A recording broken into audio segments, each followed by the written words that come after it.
So under the clinical portion of the EMS module, we're going to be talking about the provider tab.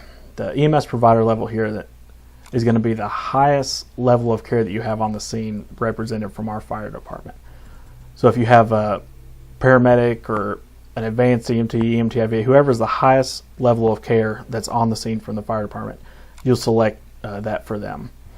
Provider impression, this is going to be what your impression of this patient is. It could be different than the chief complaint or different from what you were dispatched to, but it's going to be your impression of the patient. So again, if this patient fell and had a broken ankle, you would come down and select trauma.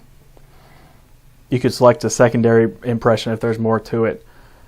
And then below that, you have the mechanism of injury or nature of illness. So if this patient obtained a traumatic injury, say from a fall, you could come in here and click fall. There's many other ones to choose from, but for this one, we'll go ahead and choose fall. Patient and staff exposures. You would hit unknown for this unless, of course, you knew that one of your staff was exposed to something. So let's say that somebody that was on the scene got a needle stick. You would click yes, come up here to add if you're going to put in for a single person, and what kind of exposure it was.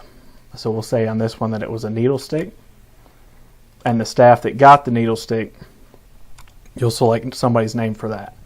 Now in here you'll hit append, and you will type in the notes exactly what happened.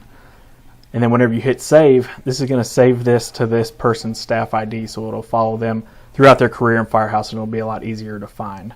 As well, you're going to have to go fill out your exposure paperwork by your department guidelines also. The exposures are precautions taken. That's going to be for the fire department personnel. What did you use on the scene as far as protecting yourself?